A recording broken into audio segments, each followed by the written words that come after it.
The day they read my parents' will, it wasn't just grief that choked me. It was the ice-cold realization that I'd been a ghost in my own family album my entire life. That's how it felt, you know? Like I was watching my life from behind a two-way mirror, screaming and no one could hear me. It all started, or rather, it always was. My older sister Chloe was the sun. I was the shadow she cast, I guess. I remember when she won the state debate competition. Our house exploded. Champagne for the adults, sparkling cider for us kids, but it felt like champagne balloons, relatives calling from everywhere. Dad puffed his chest out so far I thought his buttons would pop.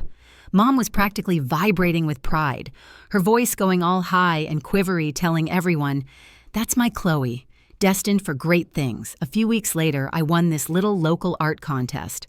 My painting, a watercolor of the old oak tree in our backyard, got first prize. I remember clutching the little blue ribbon, my heart thumping. When I showed Mom and Dad glanced up from his newspaper, gave a quick nod. "That's nice, dear." Mom smiled, a polite, distant smile. "Oh, lovely, Anna. Very colorful." Then she turned back to helping Chloe practice her acceptance speech for some youth leadership award. "Nice, dear." It was the official anthem of my childhood, so I retreated. My sketchbook became my world, its blank pages the only place I felt seen. I'd fill them with everything.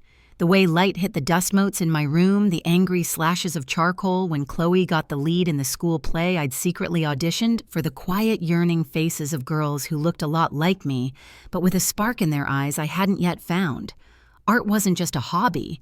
It was my language, my solace, the only confidant who never told me I was being too sensitive or dramatic. Meanwhile, Chloe was being meticulously groomed for greatness. Extra tutoring, leadership camps, internships lined up before she even finished high school. She was the thoroughbred and I was the pony they patted on the head in the petting zoo. It wasn't that Chloe was overtly cruel back then. It was more insidious, a subtle, almost unconscious condescension. She was so used to being the star, the superior one, that she barely noticed me half the time, except to occasionally offer some well-meaning but totally off-base advice about how I should be more practical. Years spun by like a dizzying carousel. Chloe sailed into a prestigious university, then straight into law school, each acceptance letter another jewel in the family crown. I chose a local art college. I remember Dad's face when I told them. That hesitant, "Are you sure, honey? It's a tough life, you know, not very stable." Mom just sighed, that little disappointed puff of air that always made my stomach clench. They didn't get it. Or maybe they did and they just didn't like it. Art wasn't a real career in their eyes, not like Chloe's inevitable ascent to partner at some gleaming, soulless law firm. Family gatherings became a performance. Chloe's latest triumphs, a moot court victory, a coveted clerkship, her first important case, were the main acts.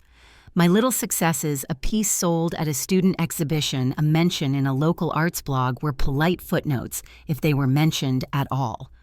"Oh, Anna's still doing her painting," Mom would say to relatives, a faint apology in her tone. I learned to shrink, to make myself small, to just nod and smile, while my insides churned with a resentment I didn't even know how to name. Then I was out in the real world, a struggling artist. My tiny studio apartment was freezing in winter, sweltering in summer. I ate ramen noodles more often than I care to admit, juggling part-time jobs that barely covered rent and art supplies. Chloe, meanwhile, was climbing. Designer suits, a sleek apartment, downtown, hushed, important-sounding phone calls. The contrast was a constant bitter pill. Then Mom and Dad's health started to decline. Slowly at first, then with a terrifying speed. And just like everything else, Chloe took charge. She managed their doctors, their finances, their medical decisions. She was the responsible one, the one who understood these things. I'd offer to help to sit with Mom to run errands, but I was usually brushed aside. "It's okay, Anna, I've got it," Chloe would say, her tone brisk, efficient. "You focus on your art." I was given menial tasks like sorting old photographs or fetching Ensure from the pharmacy. It was like they couldn't trust me with anything truly important. Chloe handled their estate planning too. I remember her sitting at the kitchen table with a sheaf of papers looking very serious. "Don't worry, Anna." She'd said a brief, almost dismissive glance in my direction. "Everything will be fair. I'll make sure of it." And I, trusting, conditioned to defer, used to my place in the background, I just nodded. Why would I question her? She was Chloe. She always knew best. Or so I thought. The funeral was a blur of hushed voices and black clothes. It was a somber affair, but even then I noticed Chloe. She was the picture of controlled grief, dabbing her eyes with a pristine handkerchief, but also networking. Shaking hands with Dad's old business associates, murmuring condolences to distant, wealthy relatives, her lawyer brain always whirring. I was just heartbroken. The loss felt immense, a gaping hole where my parents had been. Maybe I felt it more deeply because I never got that validation from them in life, that feeling of being truly seen, truly valued for who I was. Their death slammed that door shut forever. A week later, we were in a sterile lawyer's office. Fluorescent lights hummed overhead, the air thick with the smell of old paper and something vaguely antiseptic. The lawyer, a man with a face like a dried prune, cleared his throat and began to read. The family home, the modest savings, the investments Dad had carefully nurtured. Almost everything went to Chloe. The will stated it was because she was stable and capable of managing the assets. Me, I received a token sum enough to cover my rent for maybe 2 months if I was lucky, and a few sentimental items deemed artistically inspiring. Mom's old easel, Dad's collection of landscape photography books. I felt the blood drain from my face. My hands went cold. Chloe sat beside me, perfectly composed. When the lawyer finished, she turned to me, her expression a careful mask of sympathy. "I'm so sorry, Anna," she murmured, her voice smooth as silk. I had no idea it would be like this. Truly. But her eyes didn't match her words. There was something else there, a flicker of something I couldn't quite place, and triumph, relief. Whatever it wasn't genuine sorrow for me. I didn't say a word. I couldn't. The air in the room felt too thick to breathe. It wasn't just the money, though. God knows I needed it. It was the final, crushing confirmation, the official stamp on a lifetime of being secondary, unvalued, invisible. I was the artistic one, therefore irresponsible and capable. It was like my entire existence had been summed up and dismissed in a few legal clauses. I walked out of that office in a daze, the world tilting on its axis. The victimhood I'd always felt simmering beneath the surface now consumed me. A few days later, the final twist of the knife. My phone rang.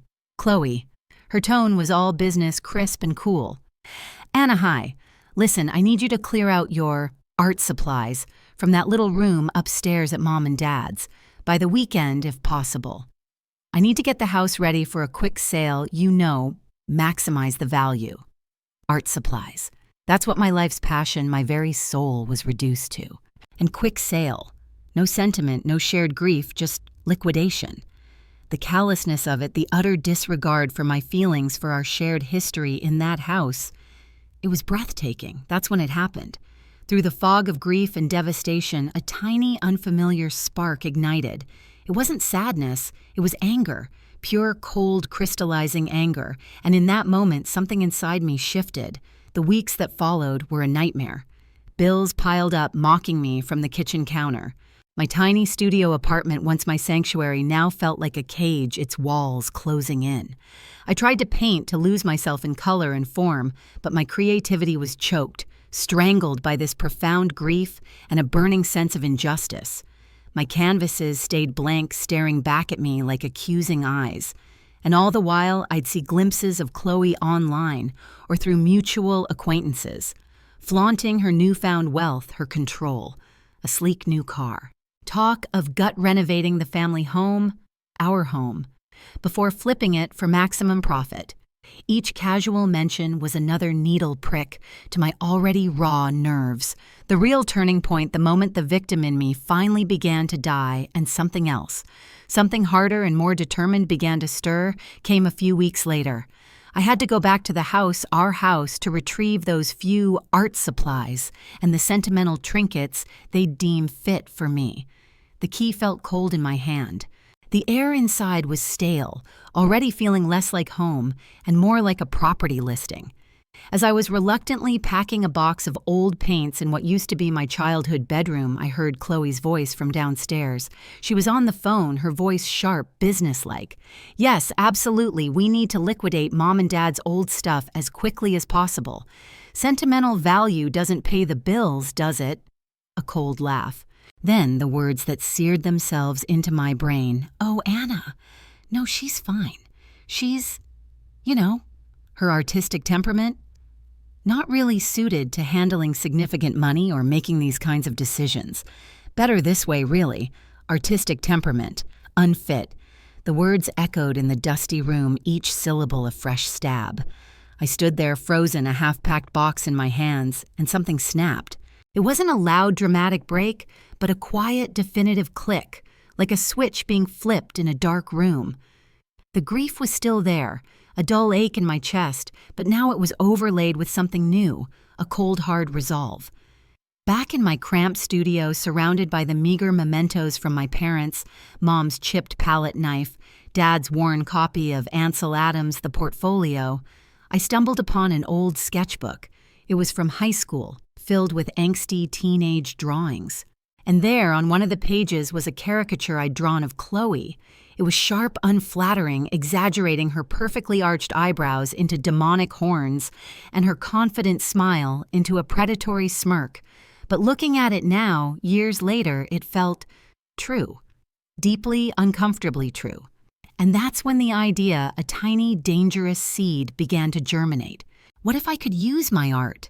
The very thing they'd all dismissed, the thing Chloe thought made me unfit, to show them, to show her. What if I could paint the truth so vividly, so undeniably, that no one could ignore it? It was a wild thought, audacious, terrifying. But it took root. Driven by a cold fury I hadn't known I possessed, I started digging, discreetly at first. I looked up Chloe's law firm, her recent cases, the articles praising her as a rising star in corporate law. She was known for her aggressive tactics, her take-no-prisoners approach in the courtroom, her portfolio of high-profile, often morally ambiguous corporate clients. The more I read, the more the caricature in my old sketchbook seemed less like a teenage rebellion and more like a prophecy. I found plenty of puff pieces, of course. Chloe smiling serenely in a power suit, shaking hands with some CEO. But then I started finding other things. Buried in online forums and the comments sections of obscure legal blogs, there were whispers, hints about her ruthless nature, a veiled reference to a past case that had been ethically questionable. Nothing concrete, nothing you could take to court, but enough. Enough to fuel the fire that was now burning steadily inside me. Enough to make me think that my dismissed artistic temperament might actually be my greatest weapon. The plan began to solidify. A single painting wouldn't be enough. This couldn't be subtle. It needed to be a narrative, an undeniable exposé, a story told in paint and canvas that would strip away Chloe's polished veneer and reveal the rotten core I was beginning to suspect lay beneath. I started to envision a series of works, each one a chapter in her carefully concealed story. My research intensified, becoming almost an obsession.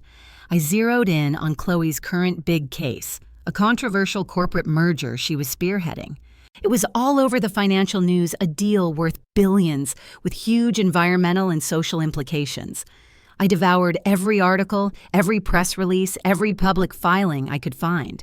I started attending public hearings related to the merger, sitting in the back, sketching the faces of the executives, the protesters, the lawyers.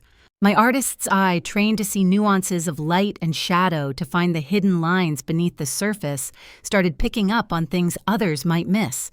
A fleeting expression of guilt on a CEO's face, a too-quick denial from a company spokesperson, discrepancies in financial reports that seemed minor but nagged at me. Then came the risky move. I needed something more, something concrete. I knew Chloe kept meticulous files, both digital and physical.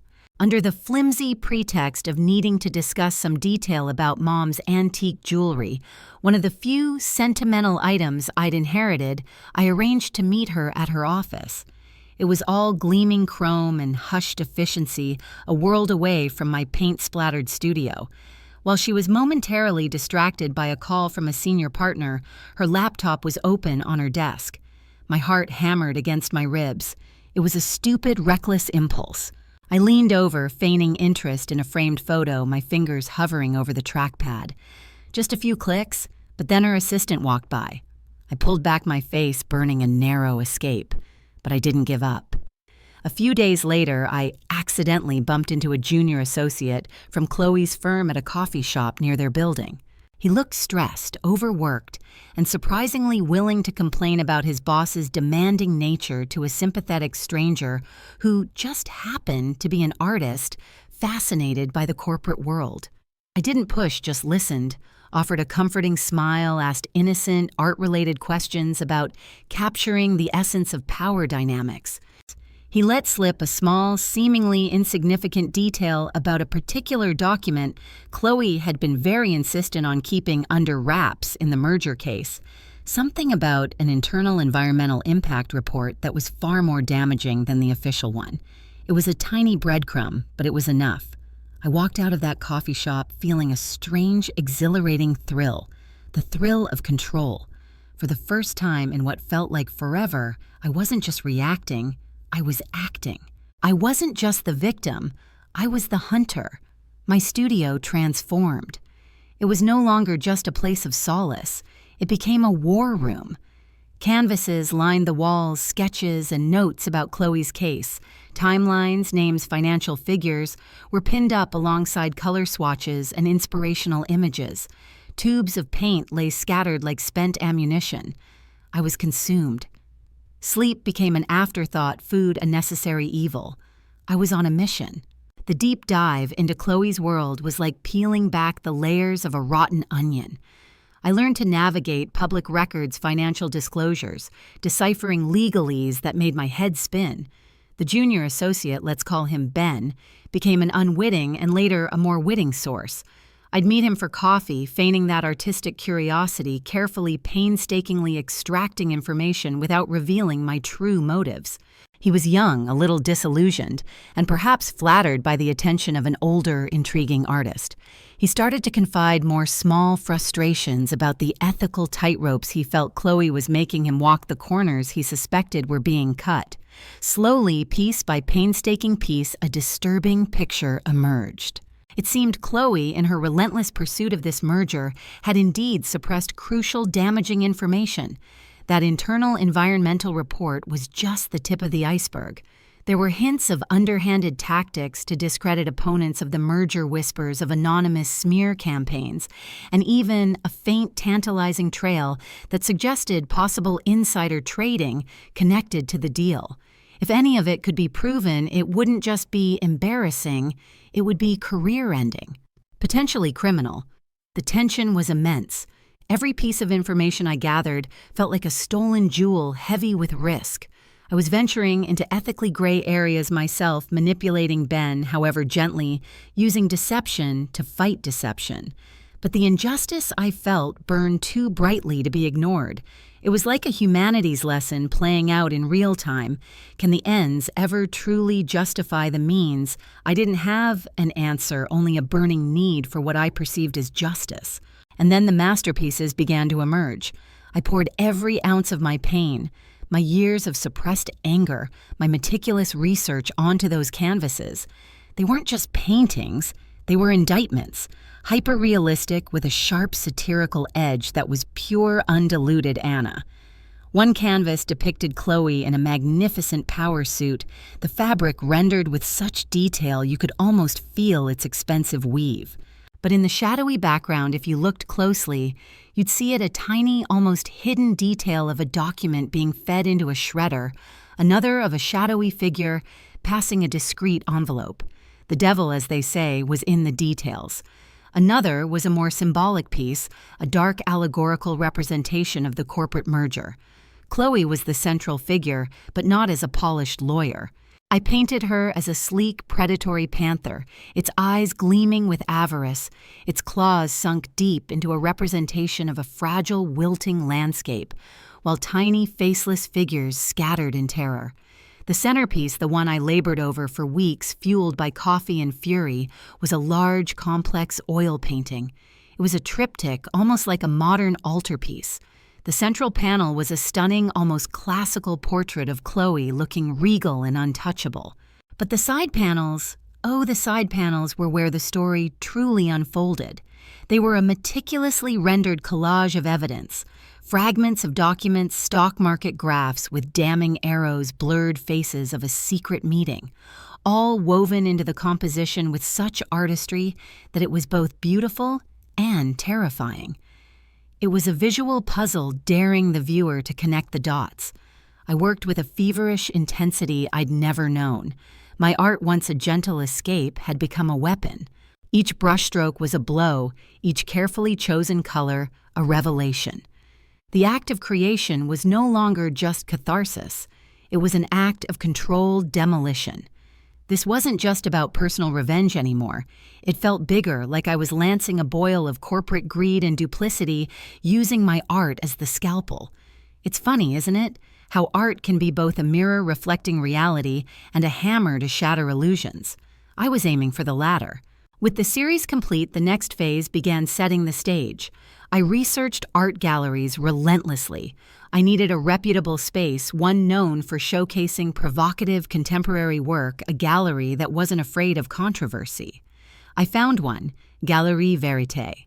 Its name, a delicious irony. Crafting the proposal was an art form in itself. I used a pseudonym, Veritas, of course. I focused on the social commentary aspect of the art, the critique of corporate power, the exploration of hidden truths in modern society. I deliberately, carefully omitted the intensely personal vendetta that was its true engine. I wrote about art as a tool for social justice, for giving voice to the unseen, the ignored. Part of me even believed it. The gallery owner, a sharp, discerning woman named Ms. Albright, no relation. I prayed to the professor from Chloe's story later, though the irony wasn't lost on me in retrospect, was intrigued. She saw the power in the images, the raw talent. But she was also cautious. This is strong stuff, Veritas, she'd said, peering at the digital images of the less overtly damning pieces I'd initially shown her. Potentially explosive. I had to use every ounce of persuasive skill I possessed, channeling a confidence I didn't entirely feel. I talked about artistic integrity, about the importance of challenging narratives. Eventually, she agreed. A spot in an upcoming emerging artists showcase. The date was set, 3 weeks away. There was no turning back. My heart pounded with a mixture of terror and fierce, almost giddy anticipation. The trap was baited. Opening night, Galerie Vérité was buzzing a chic, chattering crowd, sipping wine and making thoughtful noises. I stood in the shadows near the back, my hands clammy, my stomach churning. I'd chosen a simple black dress, hoping to blend in, Veritas. The mysterious artist was officially unable to attend due to prior commitments. It was a lie, of course. I was there, a nervous wreck, a cocktail of anxiety and grim, almost savage anticipation coursing through my veins. This was it. The culmination of months of planning, of suppressed rage channeled into every brushstroke. My journey from invisible victim to avenging angel was about to reach its climax. I'd subtly ensured the right people were there. An influential art critic known for his scathing make-or-break reviews had received an anonymous tip about a groundbreaking new talent. A couple of local journalists, always hungry for a story with an edge, were also circulating. And Chloe. Oh yes, Chloe was there. I'd sent an elegantly printed anonymous invitation to one of her junior colleagues, hinting at an important networking opportunity at a prestigious art event. I knew Chloe couldn't resist. She arrived late, of course, sweeping in with her usual air of effortless confidence, perfectly coiffed, impeccably dressed. She exuded success, her eyes scanning the room, probably looking for someone important to impress. She idly glanced at the artwork as she made her way through the crowd, a polite, dismissive smile on her face. And then, She froze. She was standing in front of the first painting in my series, the one of her in the power suit, the shredded document a subtle whisper in the background. Her smile faltered. Her perfectly made-up face paled just a fraction, but I saw it. She moved to the next painting, the predatory panther. A flicker of something, confusion, annoyance, crossed her features. And then she reached the triptych, my grand centerpiece. I watched my breath caught in my throat as she leaned closer. Her eyes, usually so sharp and assessing, widened. She recognized herself not as the world saw her, not as she presented herself, but as I had meticulously, damningly rendered her. The regal portrait in the center flanked by the chaotic, incriminating evidence of her corporate machinations. The details were too specific, too accurate to be mere artistic license. The shredded document, the shadowy figures, the carefully manipulated stock charts. It was all there, a silent, screaming accusation. Whispers started to ripple through the crowd.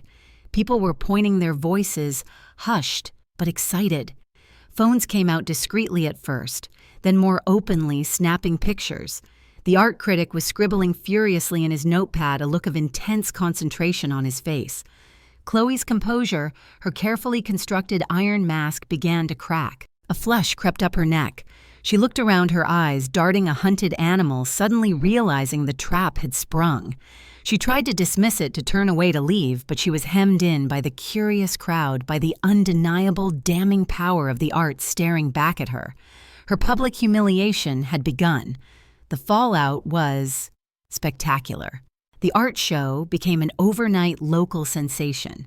Then, thanks to the critics' glowing and very pointed review, and the journalists' follow-up articles, it became a wider news story. Artist Veritas exposes corporate malfeasance through provocative paintings, screamed one headline. The art of the whistleblower, declared another. The paintings themselves, with their coded accusations, were reproduced, analyzed, debated. Chloe's firm, faced with a PR nightmare of epic proportions, and the now very public, very specific allegations embedded in the artwork, had no choice but to launch an internal investigation. Key clients, spooked by the scandal, grew wary and started to distance themselves. Her carefully constructed career, her glittering reputation began to unravel with shocking speed. She was suspended, then inevitably forced to resign in disgrace. The panther had been defanged. I witnessed all this from afar, holed up in my studio, following the news online. There was a sense of triumph, a feeling of raw, potent justice served. I had done it. I had used my art, my dismissed talent, to bring her down. But beneath the triumph, an unexpected emptiness began to creep in. The revenge, which had been my all-consuming focus for so long, now left a strange, hollow void. The fire of my anger had burned so brightly, and now that it was banked, I felt adrift. About a week after Chloe's resignation, there was a furious pounding on my studio door. I knew even before I opened it who it would be. Chloe stood there, a ghost of her former self. Her expensive clothes were rumpled, her hair disheveled, her eyes red-rimmed and blazing with a desperate fury. "Was it worth it, Anna?" She spat, her voice raw. "Was it worth ruining my life, my career? Everything I worked for, all for a little money you felt you were cheated out of, all for feeling slighted." I looked at her, this broken version of the sister who had always seemed so invincible. The emptiness I'd been feeling coalesced into something sharper, colder. "It was never just about the money, Chloe," I said, my voice surprisingly steady. "Though God knows that will was a slap in the face. It was about the truth. It was about Mom and Dad always choosing you, always praising you, always making you the center of the universe while I was nothing. It was about you dismissing me, my art, my entire life, as if I didn't matter." Chloe stared at me, her face contorted with a mix of anger and something else, something I couldn't read. Then she let out a harsh, broken laugh. "The truth," she choked out. "You want the truth, Anna? You think you know the truth."